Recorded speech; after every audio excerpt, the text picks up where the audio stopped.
Greetings, brothers.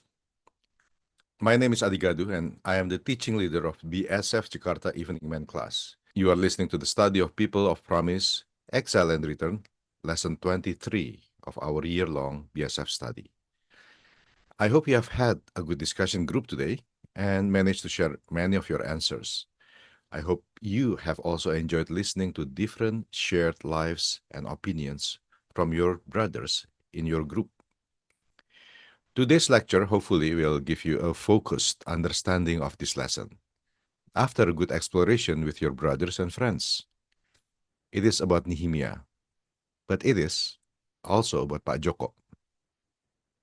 Pak Joko left his hometown in central Java when he was 22 years old with one bag, a borrowed bus tickets, and a decision that he was not going to stay poor. And that was 15 years ago. Since then, he has built something quite real. He manages a team of 40 people at a logistics company in Cawang. He has a small apartment in Depok. He sends money home every month without fail. He's not rich, but he has made good on the promise that he made himself on that bus. On a Tuesday morning in March, he was sitting in the lobby of a hotel in Sudirman. He is early as always. His shoes are polished. He has a client presentation that could change his year. The meeting starts in 4 minutes. And then his phone buzzes. A message from his younger brother. Kak, the bengkel is finished. The bank came this week. They are taking everything. Bapak does not know what to tell the workers.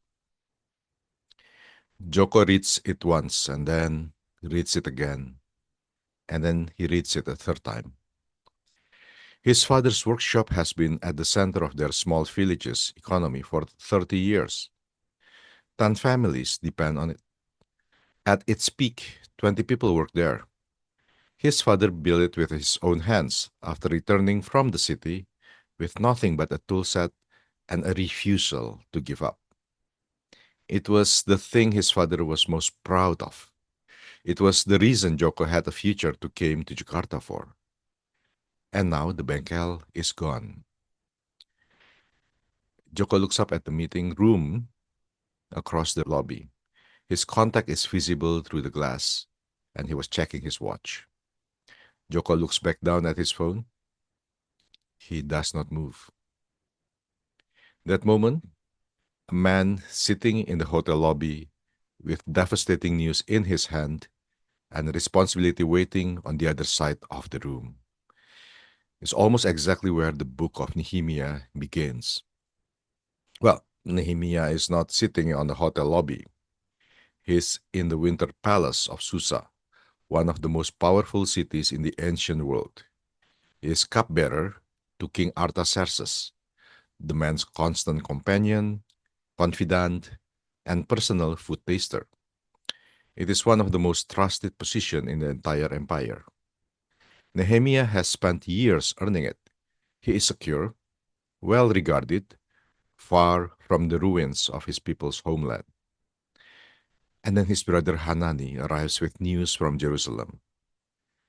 The Jewish remnant living there, faithful people who returned from exile, are in great trouble and disgrace. The wall of Jerusalem is broken down. Its gates have been burned. The city lies exposed and unprotected. 90 years since the first exiles come back. The temple was rebuilt, but the wall is still rubble. Nehemiah receives this news, and like Joko in the hotel lobby, he does not immediately know what to do. Unlike Joko, we know what he does next. He sits down and weeps.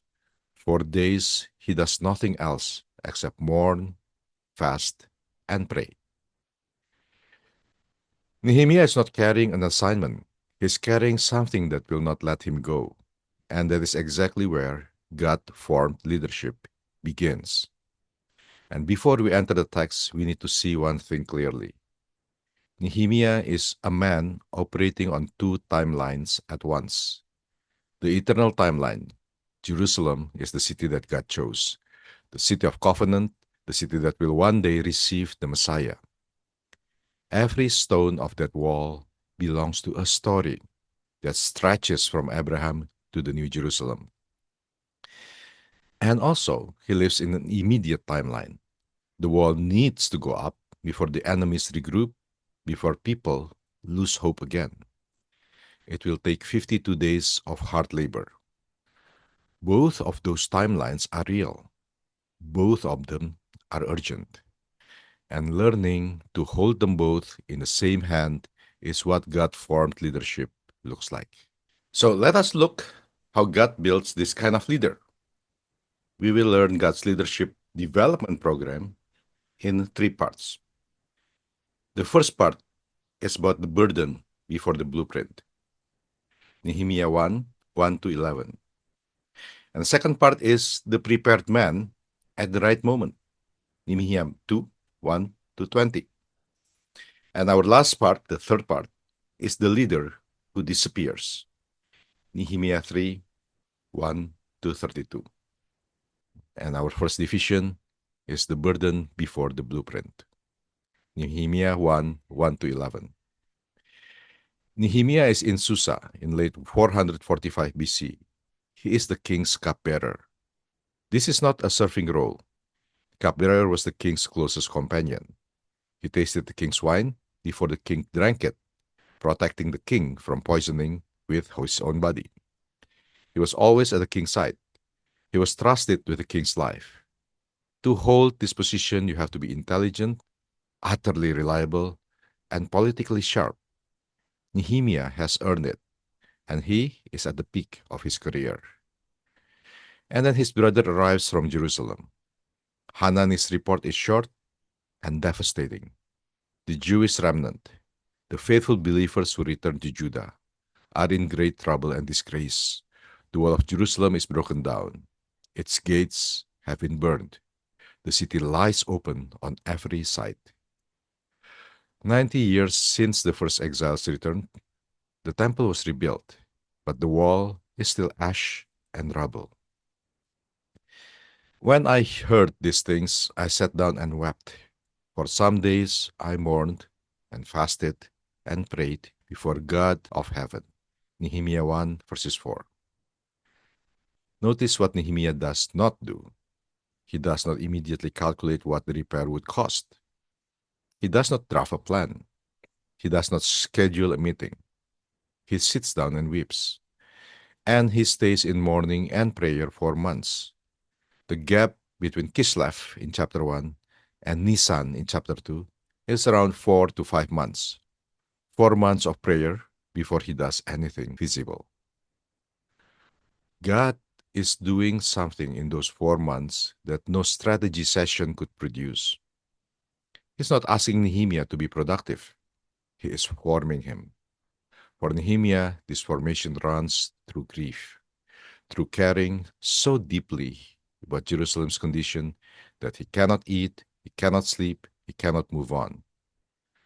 God uses Nehemiah's broken heart as the entry point for everything that follows. But grief is not the only door that God uses. Moses has wilderness. David has years as a fugitive. Joseph has his prison. And Paul had 3 years of obscurity after Damascus. The path is different for every man, but the pattern is the same. God does his deepest work in his servants before he does his greatest work through them. A project brief tells you what needs to be done, but a burden tells you why it must be done at any cost by you, even when the cost becomes unbearable. Now, look at Nehemiah's prayer in verses 5 through 11. It moves in 4 directions. He connects, recognizing who God is, the great and awesome God who keeps his covenant of love. He does not begin with request. He begins with God's character. He confesses not just the sins of the people, but also his own. We have acted very wickedly towards you. There is no blame shifting. There is no distance between himself and the failure. He claims the promises, reaching back to the Moses and God's word that he would scatter his disobedient people, but regather them if they repented and returned. He places himself inside the eternal timeline. And finally, he makes his call. One specific request: give me favor in the presence of this man. So, this is the prayer of a man who knows he is not the author of this project. He is a participant in something that God began long before him and will complete long after him. That understanding is what gives him the endurance to keep going when the immediate timelines becomes brutal. We'll stop here and think about the first principle today, that God always does his deepest work in his servants before he does his greatest work through them. Our first principle is that God always does his deepest work in his servants because he does his greatest work through them. For Nehemiah, this happened through grief and sustained prayer. For you, it might be happening through a different kind of season: a long wait, painful failure, a period of obscurity that seems to produce nothing visible. The form of the formation is not the point. What God is building into you through that is.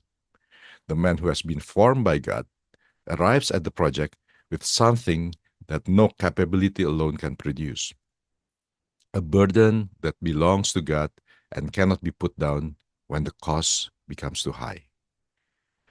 Now, what season of formation are you currently in? And are you cooperating with what God is doing in that season? Or are you resisting it in favor of moving faster to the work that you want to do?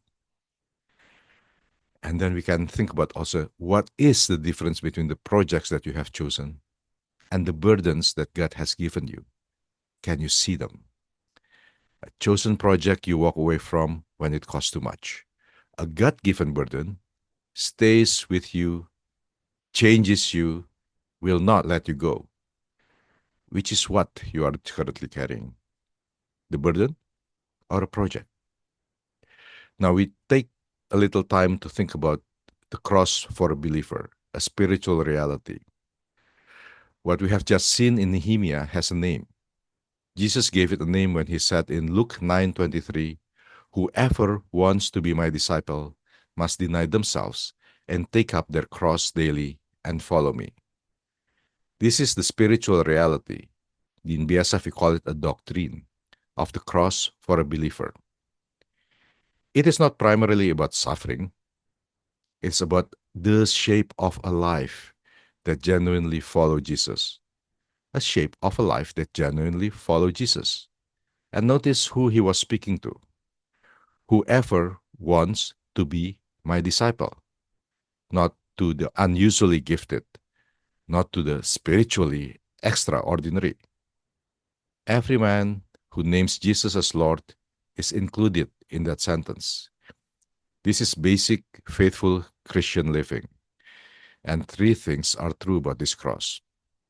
And all three of those are visible in Nehemiah's story. First of all, the cross is personal. What God calls Nehemiah to carry is not the same as what he calls you to carry. God does not give everyone the same burden.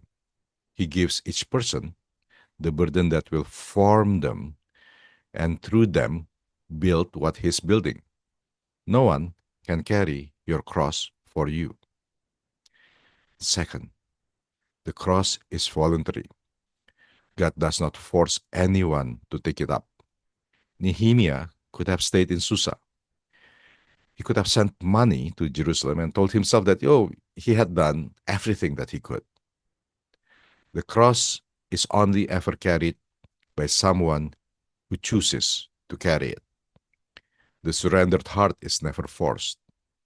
It is won. And third, the cross is costly. In the first century, a cross is not a metaphor. It was an instrument of execution. To take up a cross meant to put to death your personal agenda, your comfort, your plans in favor of something greater. For Nehemiah, this meant 4 months of costly prayer, risking his position before the king, and leaving the security of the palace for the ruins of Jerusalem. None of it was comfortable, but all of it was chosen. Listen, to refuse the cross is not to protect yourself. It is to choose a smaller life than the one God prepared for you. So listen carefully again. To refuse the cross is not to protect yourself. Refusing the cross is to choose a life that is smaller than the one God has prepared, especially for you. To reject the cross is to live for your own kingdom rather than God's eternal one. A life dominated by self-interest, however successful from the outside, is building something that will not last. But to carry the cross is to embrace something that outlasts you.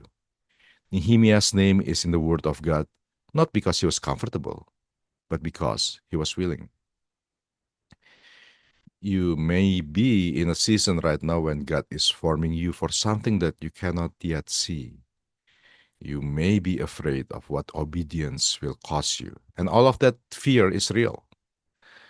The cross is personal, voluntary, and costly, and it is also the path to the only kind of significance that survives your lifetime. What Nehemiah carries into chapter 2, trembling in front of the king, is this cross. When he opens his mouth afraid but willing, it is not just a cupbearer making a request. It is a man who has taken up his cross and is walking forward with that cross. And we move to division 2, the prepared man at the right moment. Nehemiah 2, verses 1 to 20. 4 to 5 months after Nehemiah sat down and wept, he was standing before the king in the throne room, and something changes. The king looked at Nehemiah and sees something that he has never seen on his cupbearer's face: sadness. In Persian court culture, appearing visibly downcast in the king's presence was not merely unusual, it was potentially an offense worthy of severe punishment. A servant was expected to be pleasant, composed, focused, entirely on the king's comfort. Nehemiah's grief has finally broken through the surface. He cannot contain it any longer. The king asks why his face looks so sad. And then Nehemiah adds 5 words that most leadership training skips over entirely. He was very much afraid. He was afraid. Let this sit for a moment. This is the man about to become one of the most courageous leaders in the entire Bible, and he's standing in the most powerful room in the world, visibly trembling. He's not projecting strength. He's not managing his composure. He's afraid, and he tells us so plainly. What he does with that fear is the lesson. Verse 4b, I prayed to the God of heaven. It's a silent prayer, a breath-length short prayer, but it carries the weight of 4 months of sustained intercessions behind it. Every hour of prayer in chapter 1 has been compressed into this one moment before he opens his mouth next. And what comes out of his mouth is not improvisation. It is a fully prepared, detailed, practical request. Letters of safe passage to the provinces, access to timber from the king's forest, specific materials for the wall and the gates. He has thought all of this through during 4 months of prayer. He knows the history, how Artaxerxes was this guy who once persuaded by enemies to actually stop the earlier construction in Jerusalem by royal decree. He will not make the same mistake. He wants written documentation. He has the project plan ready in his mind, complete and specific, waiting for the moment when the door would open. And here is what this reveals about prayer and planning. They are not alternatives. Nehemiah did not pray instead of planning. He prayed until the planning was formed inside the prayer. The months of weeping and fasting were also months of God shaping not just Nehemiah's heart, but also his mind. Strategic clarity is a gift from God, not a substitute for depending on God. A leader who prays without preparing is calling his unpreparedness faith. A leader who plans without praying is treating God as a chaplain who blesses decisions already made by himself. Nehemiah refuses both. He prays like everything depends on God. He prepares like everything depends on God, because both things are true at the same time. So, our second principle today is that God answers his servant's sustained prayer with both the courage to act and the clarity to act wisely. God answers his servant's sustained prayer with both the courage to act and the clarity to act wisely. God does not give Nehemiah courage and clarity in separate packages. They arrive together at the same moment as the fruit of the same sustained prayer. The courage without the plan would have produced a bold but unworkable request. The plan without the courage would have stayed in Nehemiah's mind, never spoken. Prayer held together long enough produces both. And this is what happens when a man stays in prayer until the formation is finished. Now, look at what Nehemiah does when he arrives in Jerusalem. He waits 3 full days. No announcement, no rallying speech. Then he goes out at night with a small group and surveys the wall himself, assessing the damage with his own hands in the dark before he says a word to anyone. He will not call the people to action until he has personally walked the damage. When Nehemiah stands before the community leaders in verse 17 and says, "You see the trouble we are in," he has actually seen it. He walked it alone in the dark while they are sleeping. And then immediately the opposition arrives. Sanballat, Tobiah, Geshem the Arab, mockery and accusation. "What is this you are doing? Are you rebelling against the king?" Every man in this room needs to understand this pattern. Blessing and opposition do not arrive in sequence. They arrive in the same week. Opposition after the obedience is not a sign that you misread the call. It may be the most reliable confirmation that you read your call correctly. Notice what Nehemiah says to them. He does not quote the king's letter. He does not say he has royal authorization. And he says, "The God of heaven will give us success." He goes higher than the king. His confidence is not ultimately in the letter in his pocket. It is in God who moved the king to write the letter. What moment is opening before you right now that you have been preparing for in prayer but have not stepped into? What are you waiting for? Permission that God has already given? Courage that prayer has already building in you? And when opposition comes to your work, what does your first instinct reveal about where your confidence is actually resting? Is it in the conditions being favorable or in the God who governs the condition? Now, and also, have you ever confused a lack of preparation with trusting God? Or confuse your own thorough planning with seeking His will? What would change about your leadership this week if you held both of them fully, the way Nehemiah holds them in chapter 2? Let's move on to Division 3.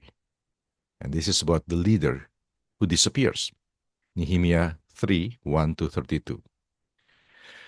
Chapter 3 is one of the most unusual chapters in the Bible if you are looking for the hero, because the hero is not there. Nehemiah's name does not appear in a single work assignment. in this entire chapter. 38 named builders receive sections. High priest Eliashib leads the priest to the sheep gate, the gate through which the sacrificial sheep enter the city, a fitting place for the spiritual leader to begin to work. Levites take their sections. Goldsmiths repair the wall next to their workshops. A perfume maker named Hananiah builds his section. Shallum, the ruler of half of district of Jerusalem, works alongside of his daughters. Rulers of districts come from towns outside Jerusalem to take their sections. People build next to their own houses, protecting their own families. The whole city, priests and merchants, rulers and craftsmen, men and women, locals and rivals from far away, they all built. And Nehemiah is nowhere in the assignment list. And this is not an accident. This is the most mature expression of leadership in the entire passage. Nehemiah has done the hardest thing a certain kind of leader can do. He has released the work to the people God has already positioned and then stepped back so they can do it. The greatest thing Nehemiah does is not the thing he does himself. It is the environment he creates in which everyone else can do their part. But think about what it cost him to do this. He is the one who wept over the ruins. He is the one who prayed for 4 months. He is the one who risked his career before the king. He is the one who surveyed the wall in the dark. He is the one who cast the vision that moved an exhausted, demoralized people to say, "Let us rise up and build." He knows this project more deeply than anyone in Jerusalem. And now it is being built by goldsmith and the perfume maker and Shallum's daughters. And Nehemiah lets this happen. More than that, he designed the distribution that made it possible. Notice the architecture of his delegation. He assigns the work counterclockwise from the sheep gate. He places each of the section nearest the builder's own home, so that every man repairing his stretch of wall is also protecting his own family sleeping behind that wall. Ownership is distributed. Personal stake is built into the project design. Every builder has a reason to care about his section that goes deeper than duty or obedience to the leader. He's building the wall that stands between his household and the enemies outside. This is the difference between a project that belongs to the leader and a project that belongs to the people. A project that belongs to the leader lasts as long as the leader's energy sustains it. A project that belongs to people outlasts any individual. The leader who cannot release the work, who after casting the vision finds himself hovering over every section, correcting what has already been assigned, reclaiming ownership he has already distributed, will not finish the wall in 52 days. He will exhaust the people around him, build dependency rather than capability, and leave nothing sustainable when he moves on. And our principle that comes from that is that God builds his kingdom through ordinary faithfulness, but he remembers every name. So our third principle today is that God builds his kingdom through ordinary faithfulness, and he remembers every name. For the leader, this is a call to release the work and trust the people that God has positioned. God does not need you to do everything. He needs you to mobilize everyone. For the ordinary builder, this is the most important promise in the chapter. Your faithfulness in the section is not invisible. God remembers and records every name. And look at what God does in chapter 3. He records every name, not in Nehemiah's report to the king, in the scripture, in the word of God, preserved for every generation, including ours. Not one of these 38 names builders appears anywhere else in the Bible. They built their section, did their part, and went home, and God wrote their names down forever. This is what the eternal timeline does to ordinary faithfulness. From the outside, after 52 days, there is a wall. But from the inside, it was your hands, your neighbors, your section of rubble, your sweat, and your name recorded by God, connected for eternity to the city that would one day receive Jesus, the King of Kings. And this is what the man here in this Zoom room needs to hear. The man who shows up for his family every day in ways that nobody sees. The man who does his work honestly in a system that rewards dishonesty. The man who built something in his church or community that will never make him visible or famous. For the man who has been faithful in his section of the wall for years and years without recognition. God does not only remember the leaders, He records the names of every person who showed up, took responsibility for their section, and built. Are you the kind of leader who can step back after setting the vision? Or do you find yourself hovering, reclaiming sections that you already assigned? What does your need to stay involved reveal about where your confidence is resting?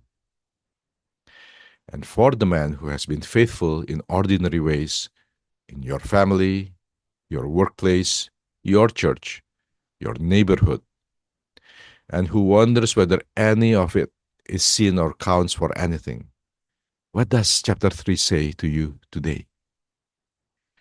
What section has God specifically assigned to you in this season? Not the whole wall, not someone else's section, yours. Are you building it? Or are you waiting for the assignment to feel more significant before you take action? I want to tell you what happened to Pak Joko. He went into the meeting that morning. He did his job. His presentation went well. He got in his car afterward and drove home to Depok and sat in the parking lot of his apartment for 40 minutes without going inside. For the next 3 months, he could not shake it. He tried. He told himself there was nothing he could do. He told himself that his father was proud and would not want help from him. He told himself that he had responsibilities in Jakarta that he could not walk away from. All of these things were true. None of them helped. The news from the workshop stayed with him like something lodged in his chest that would not move. And then one Sunday morning, he drove home, not for Lebaran, not for a wedding, just to sit with his father and look at the empty workshop. What he found when he got there broke him open in a way that nothing in his 15 years in Jakarta had done. The tools were still hanging on the wall. The old press machine was still in the corner. His father was sitting in the doorway of the empty building, not doing anything, just sitting. The workers had scattered months ago to find other works. Joko sat down next to his father. They did not say much, and somewhere in that silence, in that empty building, something shifted in him. Not a plan, not just yet. Just a clarity about what mattered, but whose son he was, but what he had been given and what he was responsible for. It took him 2 years after that to rebuild what had collapsed. It cost him opportunities in Jakarta. It cost him money he had been saving for something else. But the workshop runs today. The workers are back, and his father is still there every morning, older and slower, but he's there. One day, his father asked him, "Why did you come back for this? You had a good life there." And Joko said to him, "Bapak, I could not put it down. It would not let me go." That is what God-given burden feels like. You can go back to the meeting room. You can tell yourself there's nothing you can do. You can stay in Jakarta and send money and feel that you have done your part. But the burden stays with you. It will not release you because it was never just yours to carry. It was given to you by God for a purpose older than your own plans, and it will keep working on you until you respond. That is what Nehemiah feels about Jerusalem. That is what God is doing in the formation stage. He's not wasting your time in the slow season. He's not ignoring you in the painful season. He's pressing something into you that no achievement can produce, a burden that belongs to Him that He has chosen to carry through you. God is building something in your generation, in Indonesia, in your own cities, in your family, your workplace, in your church, in your neighborhood, your section of the wall. The project has been in His plans since before you were born. It carries the weight of eternity, and it has a deadline. He's not waiting for you to be ready. He's waiting for you to be willing. Willing to receive the burden and stay in the formation long enough for it to shape you. Willing to prepare thoroughly inside the prayer. Willing to step into the moment, afraid and say what needs to be said. Willing to release the work to the people He has already placed around you. And willing to trust that He is recording every name. The wall goes up when the leader gives the burden to God, the plan to prayer, the moment to courage, and the work to community. What seasons of formations are you in right now? And are you cooperating with what God is doing in that season? Or are you resisting it because it's moving too slowly? What moment is open before you right now that is waiting for you to step through that? What is your section? And when are you going to start building? The God of heaven will give you success. Count on it. Thank you for listening to this lecture. May God bless you.